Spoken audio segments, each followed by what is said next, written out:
Ang pag-uusapan natin impeachment Oo kasi naman. isang linggo a week from now Mm. magsisimula na po ang impeachment trial Mm. kay Vice President Sara Duterte. Pinag-uusapan, Weng, Hmm. dapat bang magtalaga tayo ng presiding officer? Yan. Oo, Kasi ang iniisip ay dapat dahil ito ay bukod sa political process, masyado malaking bahagi nito ay patungkol sa mga batas. yun. 'Di ba? Mga Oo. judicial processes at saka kung ano mga batas, rules.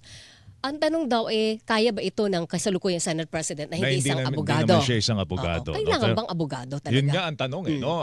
Pero sinasabi nga nila, kung ikaw ay Senate President, Oo. miski na abogado ko, hindi. Dapat kaya mong gampanan Totoo yan. Nasa linya natin, Weng, si Attorney Antonio Odi Bukoy, member po ng Free Legal Assistance Group, FLAG, at Movement of Attorneys for Brotherhood, Integrity and Nationalism, Or Mabini. Attorney Odi, magandang umaga po sa inyo. Si Joel Suweng po ito. Magandang umaga po. Magandang umaga sa inyo, Joel and Weng. Yes, Salamat po sa inyong paanyaya. Salamat po sa pagtanggap sa aming imbitasyon. Kahapon, kausap na po ng Super Radio DCWB si Senate President Sherwin Gatchalian at sinasabi ho niya, handa siya. Weng, no? Naghahanda na siya para mag-preside doon sa impeachment court sa darating na Lunes. Pero, pwede rin daw silang magtalaga ng presiding officer. Pwedeng mag-decide ang impeachment court kung magtatalaga sila ng presiding officer. Ano ang punto de vista po ng ninyo at ng FLAG dito po sa isyong ito? Ito ho ang aking punto de vista. Hindi ho, I'm not binding flag. Ano po? Opo. Ito Opo. sa opinion. Maganda ho yung sinasabi niyang may kahandaan siya. Subalit hindi ho sapat yung kahandaan lang eh. Dapat ay may kapasidad. At ito po ay ang impeachment ay political and legal process, di ho ba? Yung legal process ho, yan ho yung paglalatag ng ebidensya. Technical po yan eh. Kinakailangan dyan, may background, may legal background, may paghahanda na nakapag-aral ng abogasya, familiarity with the law, dahil ho, technical rules of evidence ho ang magiging usapin dito eh. And yun yung presiding officer kasi, siya yung magiging timon o giya ng proseso ng paglilitis, no? Marami yung technical issues covered yan. Gaya po, anong ebidensya ang katangkap-tanggap, alin ang ebidensyang material, aling ebidensya ang relevant, okay? Tapos merong mga initial ruling dyan ng may mga objection, may mga motion. Yun yung initial ruling o yung pangunang desisyon patungkol sa mga motion o mga objection, yan po ay naka-address yan doon sa presiding officer. Okay? Ngayon kaya dapat may legal background ang presiding officer. Although hindi naman nililimitahan ng konstitusyon na dapat abogado ka para maging presiding officer. Ang sinasabi lang ng konstitusyon, ang Senate President ang magiging presiding officer kung ang nililitis ay impeachable officer other than the President. Kasi pag Presidente Chief Justice ang binibigyan ng kapangyarihang maging presiding officer. So, pati ho dyan, kasali na dyan yung pagsala ng mga tanong. Dahil yung mga senador judges, hindi sila pwedeng direktang magtanong sa testigo. Dapat ho yan, isusulat nila, ipapasa nila sa presiding officer na siyang magbabasa o pwede rin niyang salain kung hindi naman material o hindi naman admissible or katanggap-tanggap yung tanong, sasalain ho niya. So, to be able to do that, para magampanan yung ganoong role, no? Kinakailangan, may legal background. Para mas maganda ang daloy ng paglilitis. Hindi po pwede, Attorney Buko, yung halimbawa, si SP Gatchalian na hindi isang abogado. Halimbawa, meron naman siyang katabi na abogado. Hindi pwedeng magkukonsulta sa isang abogado na taga-senado rin para po maganda yung flow ng discussion sa floor for the trial. Hindi ho mas mainam pagka ganyan ho na may objection, meron namang provision doon sa internal rules nila na wag na mag-ruling yung presiding officer. Iba to na kagad sa impeachment trial court, sa mga huwes, yung tanong. And then, pagbobotohan ho yan. kung tama ba yung objection o tama ba yung motion, pagbobotohan. Ang problema ho doon, maantala yung daloy ng proseso eh. Dahil hindi pwede naman kada tanong, kada objection, kada motion, ibabato mo doon sa kapulungan. Hindi ho ba? Opo. So madidelay lang, maantala ho. So kaya mas mainam, yung mga initial ruling ay desisyonan ng presiding officer. Okay. Naamyandahan na po ng Senado as impeachment court yung kanilang rules para Correct. pumayag na magkaroon ng isang o magtalaga sila ng presiding officer other than the Senate President. Tama po. Okay. Hindi po kaya ito ma-question naman sa Korte Suprema? Hindi po. Internal rule yan ng impeachment court. Okay. It is a macro-governmental process Mm-mm. na hindi maaring panghimasukan ng mataas na kataas-taasang hukuman. Okay. So kailangan pipili sila ng isang abogado na kung ipapalit kay Senator Sherwin Gatchalian as the presiding officer.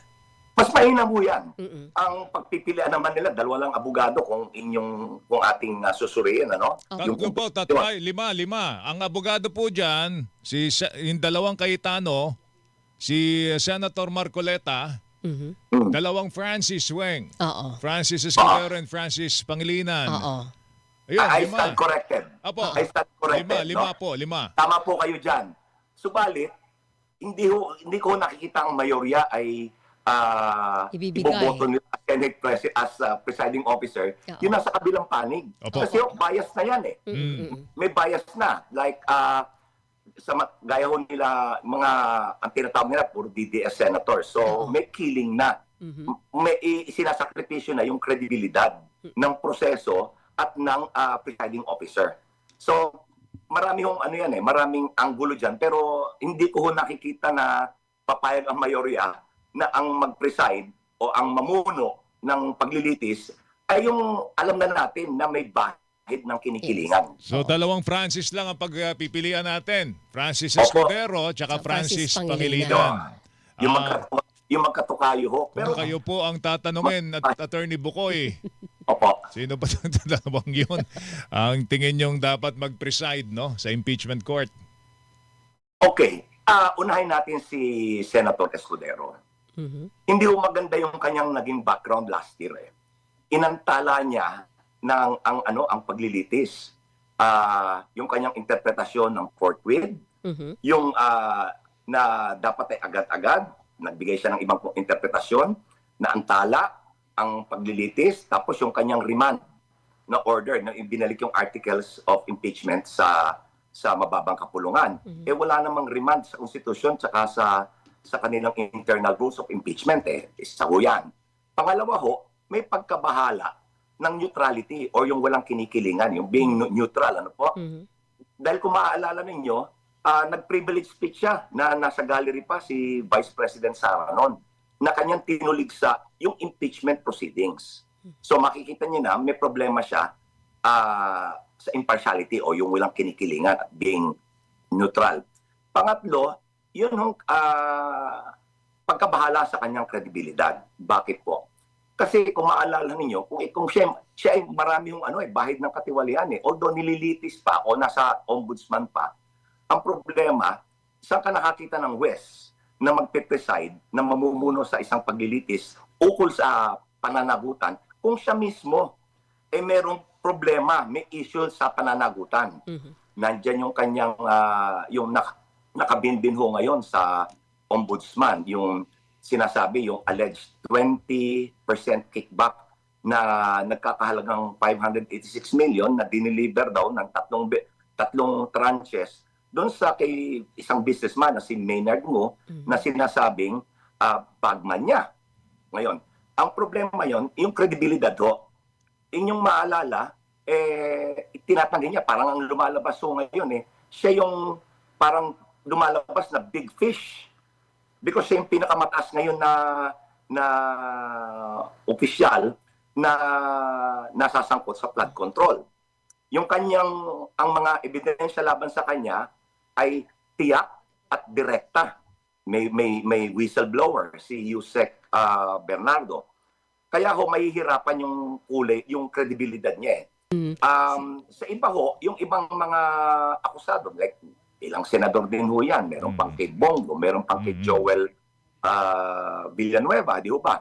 And then yung dating kay Senator Estrada, puro direkta yung ebidensya sa kanila na inilalahad. Pero Attorney Bukoy, maputol ko kayo dyan. Si Senator Pangilinan ay parang ang impression sa kanya, bias din siya against the Vice President.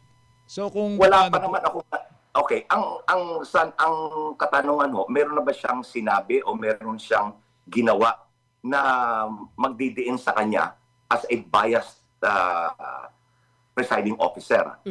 Wala ho At wala siyang bahid ng katiwalian. Wala siyang bahid Walang kaso sa kanya. Mahigit na 10 taon siyang nasa Senado, hindi siya nagkaroon ng bahid ng katiwalian. Gaya ho ng babalikan ko, yung mga ebidensya ho laban kay Senator Escudero ay tunay, tiyak at direkta as against a generalized accusation o pangkalahatang akusasyon ng katiwalian.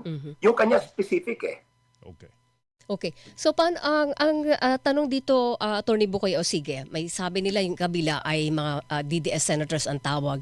Yung kabila, meron din presumption na may bias, hindi ba?